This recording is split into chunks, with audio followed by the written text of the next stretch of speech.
Persilakan untuk Bu Nurwayah dari Demokrat. Baik, terima kasih pimpinan yang saya hormati, teman-teman Komisi 6, kemudian Bapak Menteri Perdagangan, Wamen Perdagangan, Ketua KPPU, beserta jajaran dan PLT Ketua BPKN.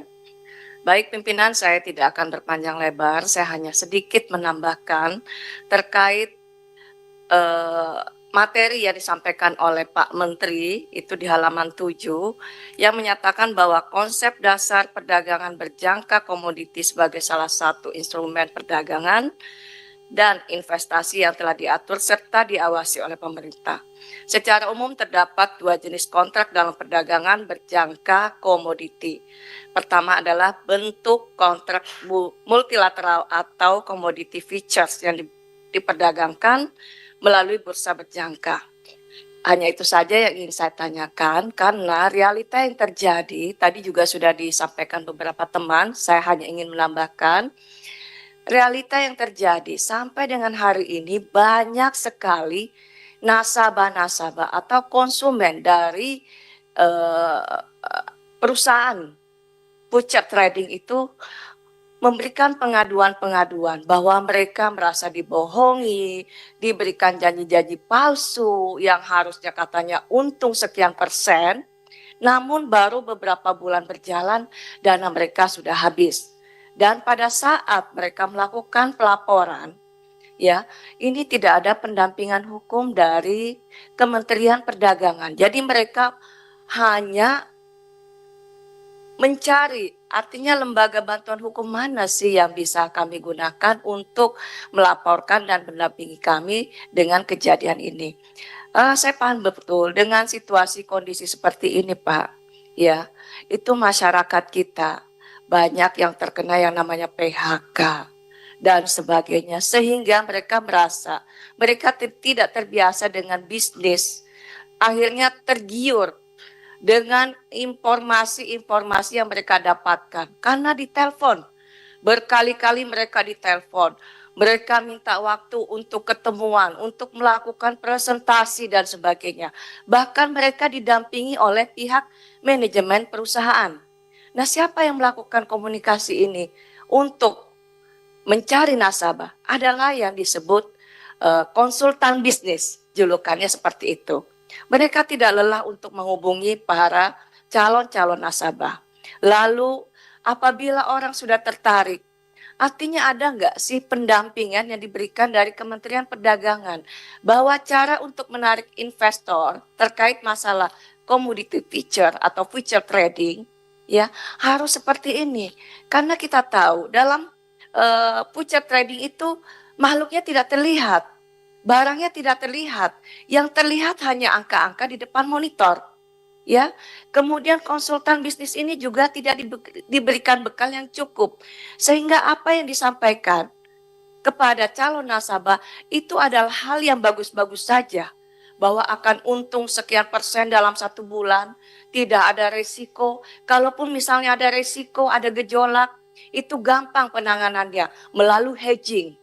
Jadi pada saat konsultan bisnis ini menentukan posisi buy, mereka berharap harga akan naik. Tapi pada dasarnya, ya karena katanya harga naik dan turun itu dipengaruhi oleh beberapa faktor, misalnya situasi ekonomi dunia, politik dan sebagainya. Sehingga orang beramai-ramai dipengaruhi oleh konsultan bisnis ini, ayo saatnya kita jual. Karena pada saat kita jual, harga ini akan turun. Dan disitulah kita akan mendapatkan keuntungan. Kalau dari sisi konsultan bisnis, Pak, mungkin tujuan mereka ada dua. Pertama, ingin mengamankan bagaimana nasabahnya ini tetap untung. Kemudian yang kedua, mereka dari setiap transaksi itu akan mendapatkan komisi. Ya, jadi ada dua hal yang mereka inginkan. Ada yang memang tujuannya ingin agar nasabah itu mendapatkan profit atau keuntungan. Ada juga yang mereka mengejar lot. Karena setiap transaksi yang dilakukan pasti ada komisi yang didapatkan. Nah, nasabah-nasabah yang tidak paham ini, artinya dengan penjelasan dipengaruhi oleh faktor politik, keamanan, dan sebagainya, mereka melihat, wah ini ada perang antara Iran dengan Amerika, sehingga situasi ekonomi tidak baik. Pasti harga-harga komoditi akan akan turun. Mereka beramai-ramai akan melakukan transaksi. Namun penurunannya itu tidak sesuai dengan yang mereka harapkan. Terdapat koreksi, tiba-tiba harga naik. Nah, pada saat harga naik, pasti posisi mereka itu adalah floating loss, kerugian yang mengambang, belum di cut loss. Akhirnya dipengaruhi lagi. Ayo, karena harga ini akan semakin naik ya, semakin turun, maka lakukan hedging. Kunci dulu posisi ini. Nah, pada saat dikunci, tiba-tiba harga bergerak naik. Nah, harga bergerak naik, lalu muncul lagi pengaruh. Ini salah satu posisi sell atau buy harus di cut loss. Mereka meng-cut loss sell ya, karena berharap harga akan semakin naik. Jadi kerugian yang ada itu bisa ke cover dari posisi buy. Ternyata tidak sampai di situ, harga berbalik lagi. Bahkan walaupun itu koreksi, berbalik turun. Sehingga yang terjadi, posisi nasabah ini setelah mereka melakukan cut loss, terjadi lagi floating loss. Ya, terjadi lagi floating loss. Sehingga apabila dana yang disetorkan atau disimpan, itu sudah tidak mencukupi, mereka harus melakukan injek.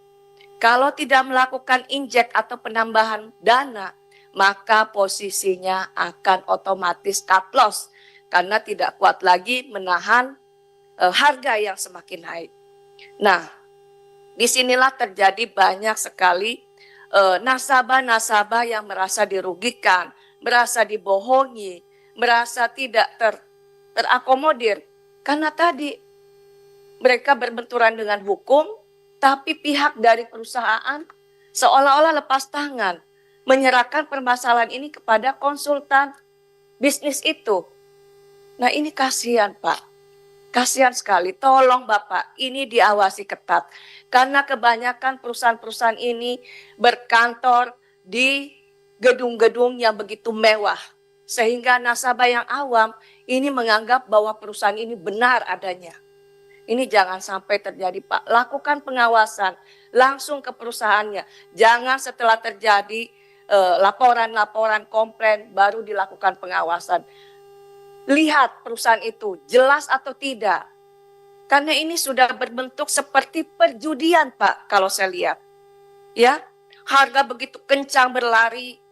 Kemudian pada saat konsultan bisnis ingin melakukan cut profit, harga yang diberikan dengan yang ada di monitor itu jauh sekali jaraknya. Sehingga merasa sayang sekali kalau di-cut saat ini. Karena harganya terlalu jauh. Ya. Harusnya kita bisa mendapatkan keuntungan sekian.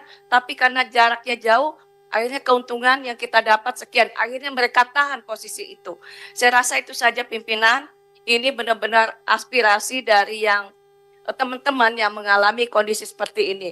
Jadi tolong Pak, ayo kita semua bangkit, ekonomi kita lagi susah. Ya, korban PHK di mana-mana. Jadi jangan biarkan ini terjadi terus-menerus. Karena kejadian ini saya tahu persis Pak. Dari tahun 90-an sudah terjadi. Bahkan hari ini semakin marak. Banyak sekali konsultan bisnis yang menghubungi kami. Tidak lelah. Itu saja Pak. Tolong diperhatikan. Ya, baik. Terima kasih pimpinan. Ya. Soal